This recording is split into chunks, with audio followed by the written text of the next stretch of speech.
Bueno, ¿alguien más? Ajá, ¿quién más? Voy, profe. Dale, dale. Pregunto, ¿alguien sabe cómo está la compañera que se descompuso ayer? ¿Quién sabe cómo está? Yo no tengo ni idea, profe. Ah, bueno. Hola, ¿Se ve profe. ahí? Se ve perfecto. Ahí le agrando un poquito. Dale. Ay, no sé. Cuando estoy tan descompuesto, no rindan. Si se sienten mal, No sé si, no sé si se agrandó o no. todavía no. Bueno, pero igual se ve bien, ¿no? Sí, sí, sí. Bueno. ¿Empiezo entonces? Dale, dale, dale. Bueno, los resultados obtenidos a partir de la exhaustiva búsqueda bibliográfica en cuanto a la calidad de la evidencia científica fue favorable para ambas terapias, predominando la calidad buena, seguida de la excelente y por último la regular con la escala de Pedro y con mayor predominio de buena calidad sobre los de mala calidad con la escala de Caspe. El hecho de que predominen los artículos científicos de buena calidad en esta investigación se debe a que los mismos han cumplido con la mayor parte de los criterios, entre ellos la asignación al azar a los grupos, lo cual reduce la intervención de variables de confusión y también garantizan de manera objetiva los resultados. La presencia del grupo control, que sirve para contrastar y así evaluar la utilidad de la terapia del grupo experimental. El seguimiento a los pacientes, que reduce el subjetivismo a la mejoría, ya que no saben realmente si corresponden al grupo control o al grupo experimental. De igual forma, si el investigador está cegado. El seguimiento, que permite determinar si el resultado se sostiene en el tiempo, como pudo observarse en los estudios de Mirjam Steunebrig y Paula García, entre otros, que obtuvieron una puntuación buena y o excelente. No obstante, de los artículos analizados existieron puntajes bajos o regulares, como los de Lorenzo Maxi y de Gabriel Wall, entre otros, en los cuales no hubo una aleatorización, un grupo control, cegamiento de pacientes y o de investigador, tampoco un seguimiento, dado que tuvieron una pérdida considerable de la muestra durante la intervención, por lo cual los resultados no son fiables ni se puede determinar el grado de aplicabilidad. En contraposición, López Rollo y otros en el año 2020 llevaron a cabo una revisión sistémica de ensayos clínicos, los cuales también la evaluaron mediante la escala de Pedro. Así, expresaron que todos sus estudios incluidos poseían una alta calidad metodológica, ya que cumplían mayormente con los criterios, tales como la asignación al azar, el doble ciego, los grupos control y el seguimiento. Sin embargo, solo tuvieron en cuenta 10 ensayos clínicos con una muestra total de 326 individuos, lo cual podría poner en duda la fiabilidad de dichos resultados. Se destaca en esta investigación la presencia predominante del género masculino y un rango de edad de entre 23 y 30 años. Esto se debe a los factores intrínsecos y al estilo de vida, en donde además de tener una carga laboral diaria y realizar actividad física, aumenta el riesgo de aparecer diversas lesiones tendinosas, relacionado también con un inadecuado acompañamiento al momento del entrenamiento. No se han encontrado artículos que empleen electrólisis percutánea en menores de 18 años o en adultos mayores, pero sí evidencia que avala los ejercicios excéntricos en pacientes de 16 a 18 años, como es en el estudio de Saprowski y otros en el año 2013, lo cual determinaría que la terapia de ejercicios excéntricos puede extrapolarse a una mayor parte de la población, caso contrario de la electrólisis percutánea. Si bien ambas terapias son favorables para la tendinopatía y existe evidencia científica consistente que lo avala, hay que destacar la gran diferencia en cuanto a la dosificación y al periodo de tratamiento, ya que la electrólisis percutánea tiene un periodo de tratamiento de 4 a 5 semanas con una dosificación de 3 mA por 3 a 4 segundos y una sesión semanal, mientras que los ejercicios excéntricos llevan alrededor de 6 a 8 semanas y de 3 series de 15 repeticiones de sentadillas. Valles Martí, en su investigación, coincide en cuanto a la dosificación y periodo de tratamiento de la electrólisis percutánea. Sin embargo, respecto a los ejercicios excéntricos, Quintanilla determina que el periodo óptimo sería de 12 semanas y realizando los ejercicios 2 veces al día. Los ejercicios excéntricos aumentan la resistencia a la tracción del tendón, produciendo una elongación de la unidad musculotendinosa, lo que hace que de esta forma el tendón soporte menos tensión. Estos ejercicios son efectivos para promover la formación de fibras de colágeno del tendón y facilitando la remodelación de este. Los estudios en los cuales los pacientes han combinado su tratamiento con ejercicios excéntricos mejoran de manera considerable y reducen el número de sesiones que realizan. ¿Sí? Te interrumpo ahí, te interrumpo ahí. Sí. Esto último que estás hablando ya sería lo secundario. Lo que hiciste anteriormente, o sea, lo primero que hiciste, Sí. esa es tu discusión. Y lo hiciste Bien. perfecto, ¿sí? Te podría pedir más, ¿sí? O sea, podríamos hablar un poquito más. Pero lo que expusiste, la primera parte, esa fue tu Sí. discusión, ¿sí? O sea, lo que hiciste Bueno. primero está perfecto, ¿sí? Entonces, yo le pregunto a ustedes, le pregunto a la población general, a ustedes que están acá, ¿cómo se clasifica el tamaño muestral? O sea, ¿cuándo nosotros decimos que una muestra es buena? ¿Cuándo decimos que una muestra no es buena? Y cuando tenemos una mayor muestra, es más fiable el ¿Qué sería mayor? resultado que cuando es una... ¿Qué sería mayor? ¿Cómo? ¿Cuánto es el número? Y en mayor cantidad de artículos, nosotros por ejemplo usamos No, 40 no, y en tamaño muchos... muestral. Tamaño muestral, estoy hablando de las muestras que los artículos científicos utilizan. A eso me refiero. 1000 no es una Ah, buena muestra. más de 1000 diría yo también. ¿Y de dónde sacaron ese número?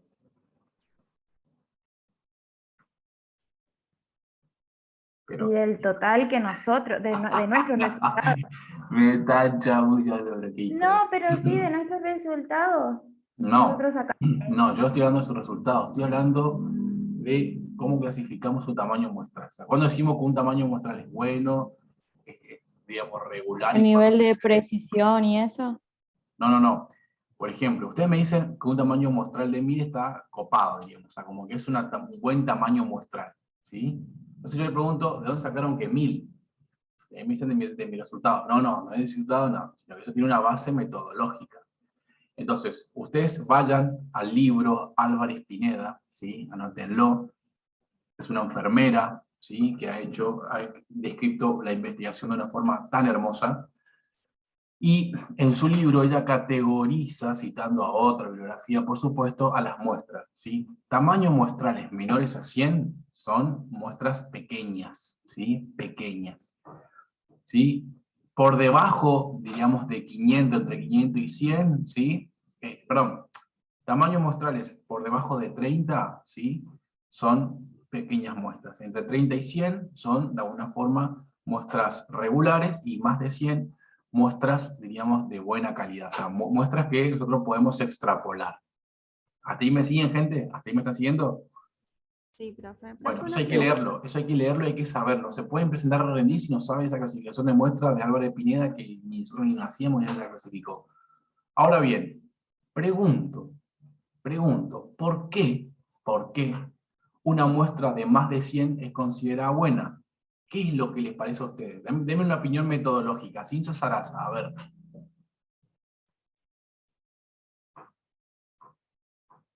¿Por qué 100, diríamos, Álvarez Pineda dice, bueno, con 100 estamos para extrapolar datos? ¿Por qué?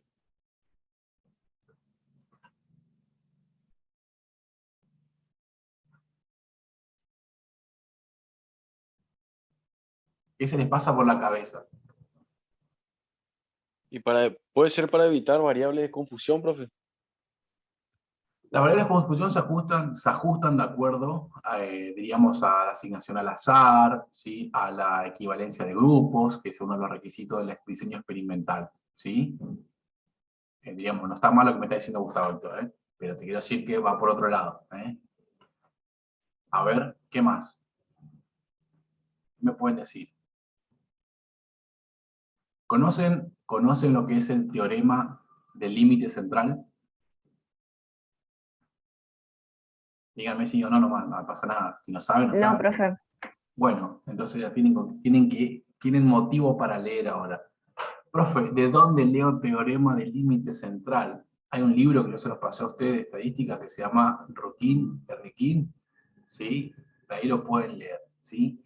Entonces ahí ustedes van a comprender, ¿sí? Por qué nosotros necesitamos un gran tamaño muestral, ¿sí? Para ver la variabilidad, ¿sí? la variabilidad, valga la redundancia, de las características que nosotros medimos, y de esa manera nosotros podemos extrapolar los datos a otra población. Eso lo pueden leer en cómo estudiar un estudio y cómo probar una prueba, ¿sí? Que también lo tienen en el Google Drive. ¿Se entiende? Entonces, esto es lo que yo estoy solicitando. Lo que hizo recién Magalí, ¿sí? Como primera instancia, como primera parte, esa es la discusión central, puramente metodológica. Después, ¿sí? Después hablamos de si la terapia está aplicada. ¿Por qué?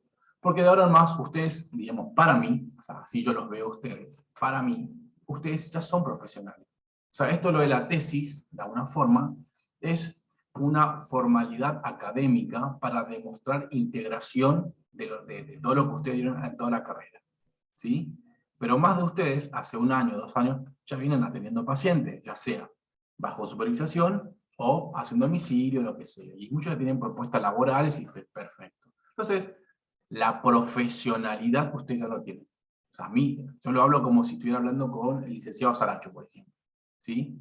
Es decir, lo hablo en eso, diríamos, estoy hablando con colegas, no estoy hablando con alumnos. Ahora bien, yo tengo que darle a ustedes herramientas, ¿sí? Que en su momento a mí me dieron, ¿sí? Es así, Juliana, es así, que a mí me dieron, porque si no, van a venir los de Meditea, van a venir los de SEC y le van a decir, este aparato hace tal cosa, hace tal otra, y tiene tal efecto, ¿sí?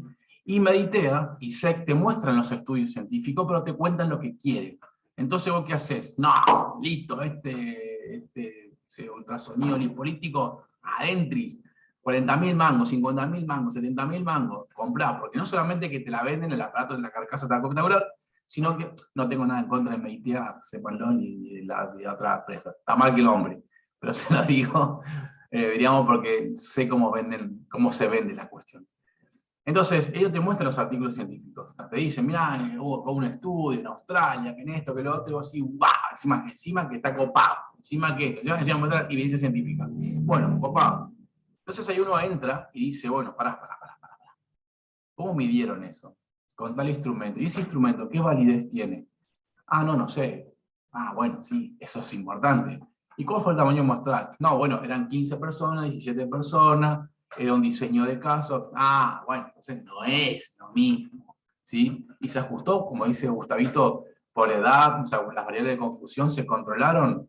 Bueno, el artículo acá no dice nada. Ah, entonces, los resultados están maravillosos, tan copados, sirve para vender, buenísimo, de 10. Pero acá entre fantasmas no nos vamos a pintar la cosa que aplico. Usted dice, no, ya, yo, diríamos, di metodología de investigación y a mí no me vengan con que, sí, hay diferencia relativamente significativa y yo ya estoy feliz. No, vamos a analizar un poquito más. Igual te voy a comprar el aparato, ¿eh? Igual te voy a comprar, por más que pero te quiero decir. Entonces, yo lo que le digo a ustedes es eso, gente. Diríamos, esta primera parte que hizo Malich a mí me encantó, ¿sí? Estaría bueno que la desarrollemos un poquito más, porque si Pedro tiene 11 puntos para decirte que algo es bueno, quiere decir de muchas cosas más. Y hay muchas cosas que se pueden relacionar. ¿Se me va entendiendo más o menos, gente? Sí, profe, se entiende. Bien, bueno, a ver, otro. ¿Puedo terminar? Ah, bueno. Otro. O Vamos a puedo- hacer solamente esta primera partecita así de la parte metodológica, que es lo que tendría que predominar de todos, ¿sí? Profe, tengo una duda entonces. Bueno, Porque a ver, usted nos había dicho que también teníamos que hablar acerca de los efectos y todo esto, de la exactamente edad, de eso. todo. Y Y eso es lo que bueno, habla todo ahí en la está. segunda parte. Ahí, Y está todo exacto. citado. Está todo citado. O sea, en ningún momento yo hablé, digamos, por hablar nomás, sino que yo de todo de todos los artículos que leí, ahí yo fui sacando, o sea, los efectos de los ejercicios excéntricos, y eso está todo citado. ¿Está perfecto? Y bueno, y al finalizar yo puse las limitaciones que tuve yo con respecto a la investigación, Está como por perfecto. ejemplo el hecho de que la mayoría de los artículos estaban en inglés y también la limitación en cuanto a la dificultad de la interpretación de las escalas, que digamos fueron las cosas que a mí más me costaron, pero no sé si eso está bien o no, entonces. Está perfecto, está bien, está bien. Yo igual lo voy a leer, lo tengo que leer sí o sí Ah, antes, bueno, antes bueno, de bueno. firmarte o antes de firmar. Bueno, bueno. pero los voy a leer, por supuesto que sí. Y está bien lo que vos estás haciendo, no, yo no estoy diciendo está mal. Lo que quiero es hacer hincapié en que, digamos, en cuál es el punto en el que hay que ampliar, porque entonces cuando yo lea sus discusiones le voy a decir, falta tal cosa, y te voy a decir, pero al final, entonces, yo, acá que nos podemos escuchar, nos podemos decir las cosas, ¿sí? Ah, entiendo lo que este me quiere decir cuando me dice que amplíe esto, que amplíe lo otro y demás, ¿sí? Siempre y cuando sea búsqueda bibliográfica, claramente.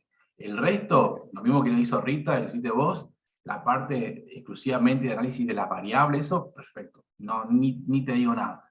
Ahora faltaba lo otro. Así que bueno, perfecto. Quiero escuchar esa primera parte de todo, la parte puramente metodológica. Profe, ¿puedo ir yo? ¿Vale?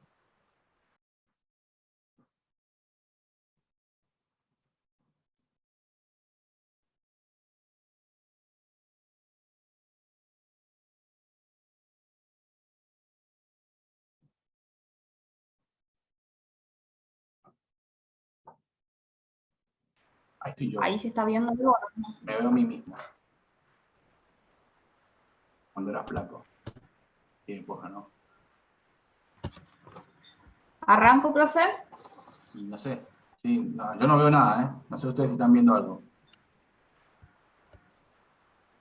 No, tampoco, profe. A ver si le escucha a Belén. Venga, Belén.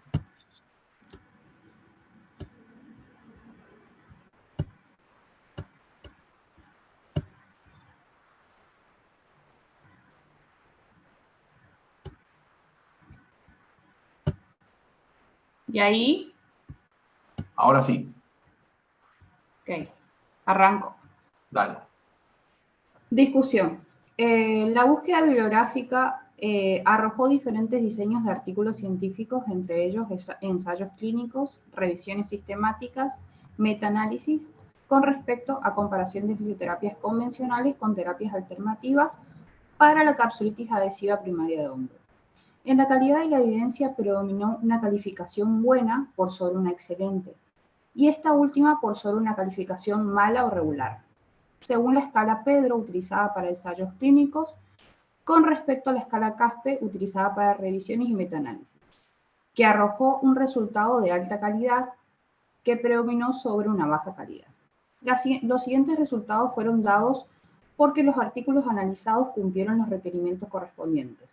Las ventajas de elegir los grupos al azar son disminuir la disminución de la intervención de las variables de confusión, garantizar los resultados de la forma más objetiva. Los beneficios de tener un grupo control permiten analizar sobre los efectos causados por el tratamiento experimental en estudios y los originados por otros factores.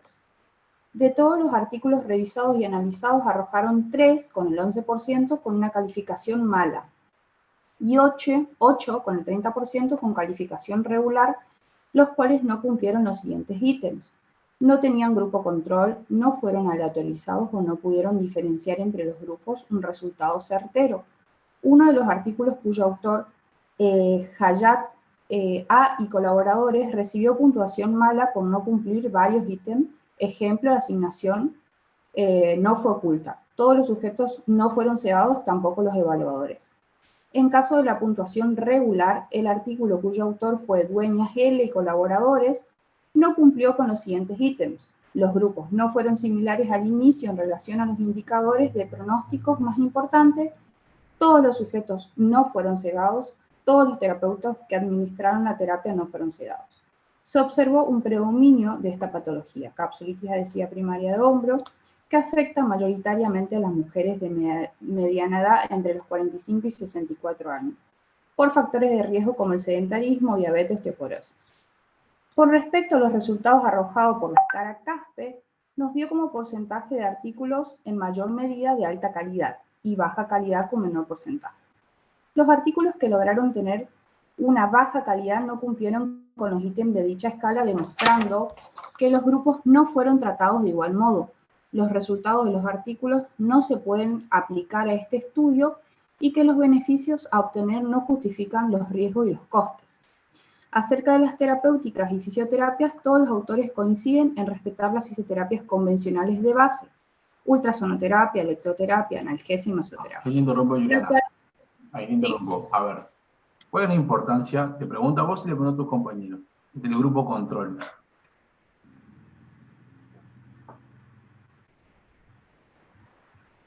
¿Se me escucha? Sí, te escucho perfecto. Grupo control. ¿Qué rol tiene el grupo control? Para saber si hubo diferencia con el grupo de intervención. A saber si hubo diferencia con el grupo intervención. ¿Qué características tiene ese grupo control?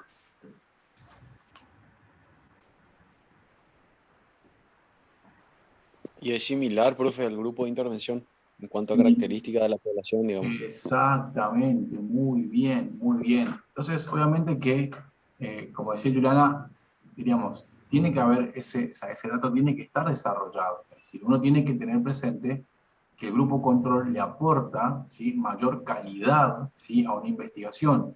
Entonces, es otra pregunta que nosotros tenemos que hacernos y desarrollarla. Digamos, la función del grupo control, ¿sí? La función del grupo control explicando, ¿sí?, explicando su rol, su beneficio. Si yo, por ejemplo, le digo a ustedes, yo, como siempre digo, le hago probar, vamos a suponer que es una gaseosa, ustedes no saben de qué tipo es. Ustedes toman la gaseosa, no importa cuál, y me dicen, esta está riquísima. Yo digo, mira, esta gaseosa es riquísima, es aceptable. Pero digo, ¿contra qué lo comparé? O sea, ¿con qué lo comparé? ¿Cuál fue? No, lo comparé con nada. Entonces, bueno, yo te pongo una Manaos, una gaseosa y una Coca-Cola, por dar un ejemplo, y dos vasos, y entonces obviamente, y vos no sabés cuál es, te pongo vaso A, vaso B, vos tomás un vaso A, puntuás, tomás un vaso B y puntuás, y bueno, la verdad que el primero estuvo copado, el segundo estuvo muchísimo más rico. Listo, comparaste, es decir, digamos, hay un punto comparativo y los grupos justamente control tienen ese rol. Y eso es sumamente importante, porque si yo digo que un tratamiento kinésico está recontra copado, recontra funciona, pero no lo comparé con nada, y medio que estamos en la misma, ¿sí? Tenemos que compararlo contra otra cuestión, obviamente dentro de los elementos razonables, ¿no? Sí, porque a veces también se hacen comparaciones, diríamos que son muy, digamos, de grandes ventajas. A un paciente le hacemos de todo y otro le dejamos que, digamos, con infrarrojos. No, obviamente que eso no puede suceder. Entonces, por eso. Pero, Sí. entonces agrego mi discusión central la función del grupo control Sí, a otra y pregunta. desarrollo. Otra pregunta. ¿Sí? Que le voy haciendo para que ustedes lo van teniendo en cuenta. Ya le dije, por ejemplo, el grupo control acá. Que hablamos un poquito, o sea, le planteé la cuestión del tamaño muestral que también lo tiene que agregar. Otra cuestión, ¿qué pasa con los instrumentos de investigación que utilizaron los artículos que ustedes analizaron? Todos, o sea, cada uno obviamente dentro de su terapéutica, ¿no? Todos conocían los artículos científicos, todos conocían los instrumentos que utilizaron sus respectivos, digamos, artículos que ustedes leyeron. ¿O No había, todos, profe. No todos. No todos. ¿Y el resto?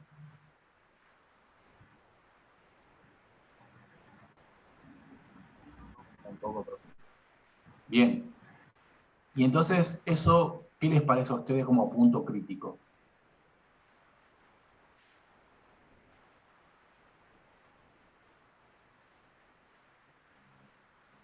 O sea, ¿qué opinión tienen ustedes de eso? Completo.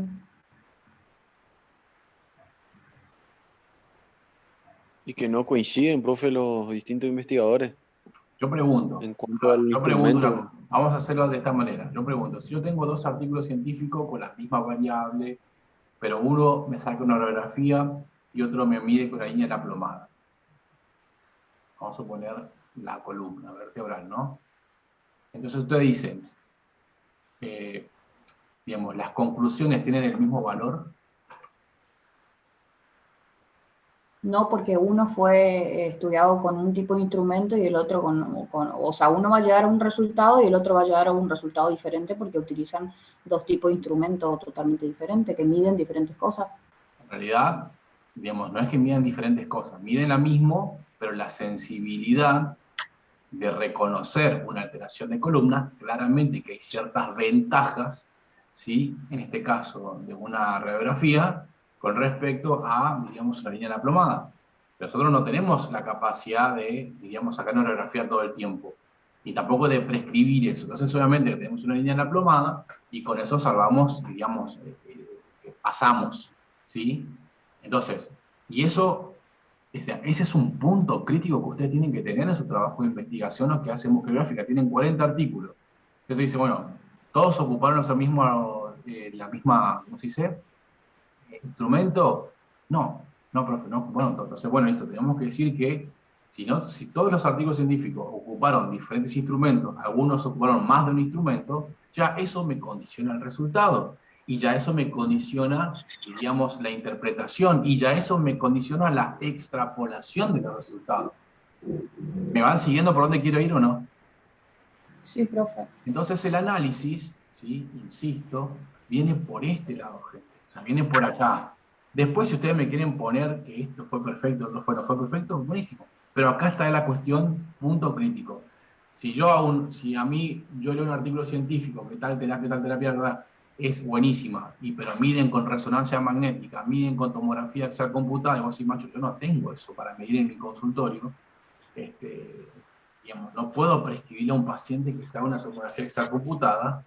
Entonces, obviamente que el instrumento de investigación no lo puedo utilizar yo y obviamente que tampoco voy a tener la capacidad de expresar los mismos resultados que me plantean los artículos científicos. A veces uno lee diríamos, las corrientes rusas, las corrientes estas medidas con electromiografía. A ver, nadie tiene una electromiografía en su consultorio. Ojalá que todos lo tengamos, pero eso, digamos, no lo tenemos, ¿sí? Entonces, creo que hay algunos aparatos que te vienen con un principio de electrodiagnóstico, creo, no sé, porque no sé mucho, no tengo idea de fisioterapia, pero que tampoco suple lo que es el estudio de la electromiografía para ver causas isquémicas, causas nerviosas o metabólicas musculares que te dan una alteración en el músculo. Entonces, bueno, en el medio de la instrumentación también es un punto crítico. O sea, eso tiene que estar, gente. O sea, el instrumento es algo que se critica. ¿Sí? ¿Con qué se midió? ¿Sí? Ahora yo pregunto, ¿es lo mismo, vamos a suponer, ¿no? Medir gasométricamente una correlación del dolor que medirlo con una encuesta? Y no, profe, no es lo mismo. Bueno, ¿por qué no es lo mismo? ¿Qué hace? Bueno, porque hay un instrumento que es más sensible. ¿Y qué es la sensibilidad?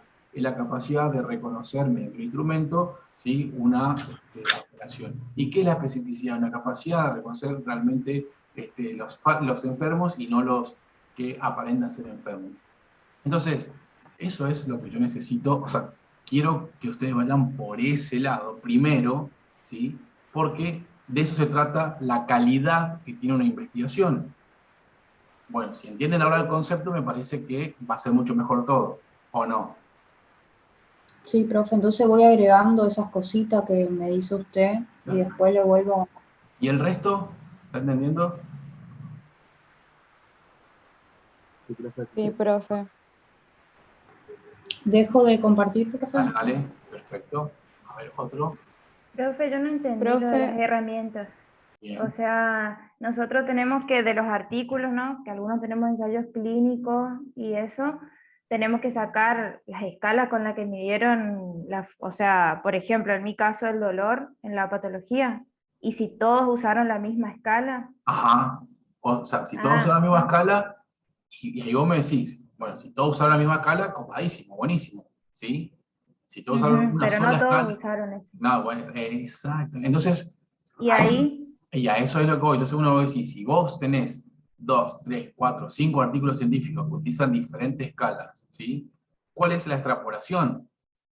¿Sí? ¿Cuál es la extrapolación? ¿Se puede extrapolar? O sea, ¿vos podés esperar los mismos resultados? pero en mi caso, por ejemplo, usan dos escalas diferentes, pero las dos escalas miden el dolor. Solo que Sí, no una, importa. aparte del dolor, mide la funcionalidad. Perfecto, no importa. Pero entonces quiere decir que ya es algo más general. Es como el CFS36 de calidad de vida. Es algo general. No sé si me explico. Que no es lo mismo con un cuestionario de calidad de vida específico. Entonces, eso es lo que nosotros tenemos que criticar. Yo lo único que quiero es que ustedes, cuando terminen acá la sesión, me digan, entendimos lo que tenemos que hacer. O sea, o entendimos la dirección que tenemos que seguir. Si hay alguien que todavía dice la verdad que no le entiende una goma lo que es este tipo, me tiene que hacer saber. Entonces, explicamos, porque estoy aplicando lo que ustedes van diciendo, lo voy aplicando para que sepan qué es lo que hay que desarrollar.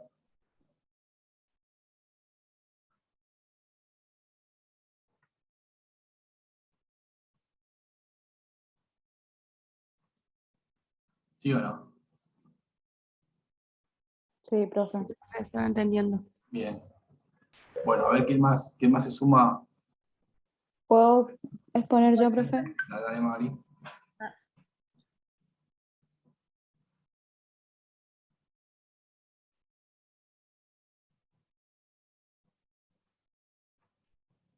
Profe, una pregunta. ¿Sí?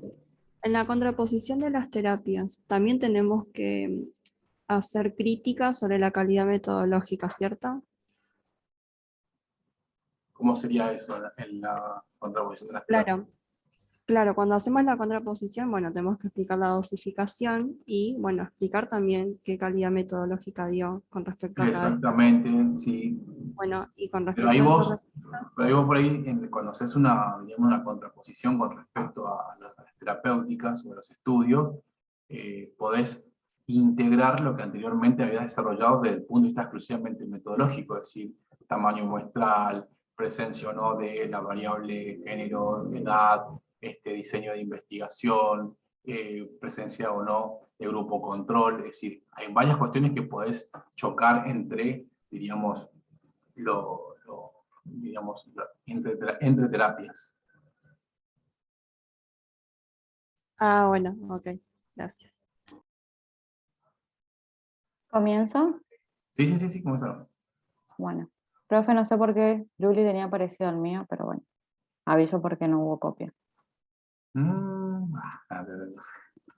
¿Se ve el power? Bueno. Buenos días, mi nombre es Magali Leal y mi trabajo de investigación se titula Técnica de respiración a labio fruncido, drenaje autógeno y PIP en pacientes con EPOC.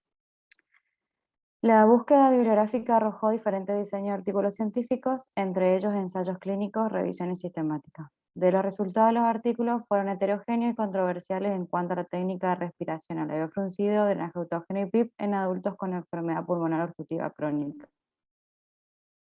La calidad de la evidencia del estudio fue según la escala Pedro regular y con escala CASPE excelente. Estos resultados se deben a que en ambas escalas los artículos científicos han cumplido los requerimientos pertinentes. La asignación al azar de los grupos tiene como ventaja reducir la intervención de la variable de confusión y también de garantizar los resultados de forma objetiva. El grupo control se refiere al grupo de individuos que recibe una intervención que sirve de contraste para evaluar la utilidad relativa a la terapia experimental y que no necesariamente tiene que ser un placebo, pues en ocasiones lo más adecuado es que sea el tratamiento estándar, es decir, la mejor alternativa terapéutica vigente en el momento del diseño del experimento clínico. De los artículos analizados existieron los artículos que tuvieron puntuación baja, en los cuales Roberto Bianchi y Liliana Méndez no especificaron si los sujetos fueron asignados al azar, si la asignación fue oculta o si los sujetos y evaluadores fueron cegados. Se observó un predominio de grupo etario entre 50 y 70 años de sexo masculino, ya que la enfermedad del EPOC es una enfermedad que tiene como causa una reacción anómala principalmente frente al humo del tabaco, a la exposición continuada a productos de la combustión de biomasa y en ambientes cerrados que generan daño en el pulmón, y también al déficit de alfa-1 antitripsina. En lo que respecta al sexo masculino, porque tiene una mayor proporción de hábito tabáquico a nivel histórico, aunque las evidencias actuales se han igualado. Tanto la mujer como el hombre fuman en la misma cantidad, pero el hombre sigue teniendo la ventaja de que fuma más tempranamente. En lo que respecta a la respiración a labio fruncido, se observa un aumento de volumen corriente, un mejor intercambio gaseoso y una disminución del consumo de oxígeno. En contraposición de los otros estudios, aumenta el volumen corriente también y sus compartimientos. En cuanto al drenaje autógeno, evita el colapso de las vías aéreas respiratorias, ayudando a que el moco recorra la distancia más lejana en una expiración más larga. En la contraposición, el drenaje autógeno elimina la secreción, mejora la oxigenación, disminuyendo disnea. En lo que respecta a PIP, tiene como efecto aumentar la ventilación colateral, disminuir disnea y movilizar las secreciones de las vías aéreas de mayor calibre. Y en la contraposición, Ahí está, Sí. no interrumpo, vamos al principio, ¿sí? Ujú. Es lo que tenemos que desarrollar. Ahí ya estás hablando un poquito más de los efectos de las terapéuticas, está perfecto, ¿sí? Eso, como dijimos, Sí, pasa a un segundo plano, ¿sí? Bueno, voy a sí. cortar acá y nos volvemos a conectar con el mismo enlace. Dale.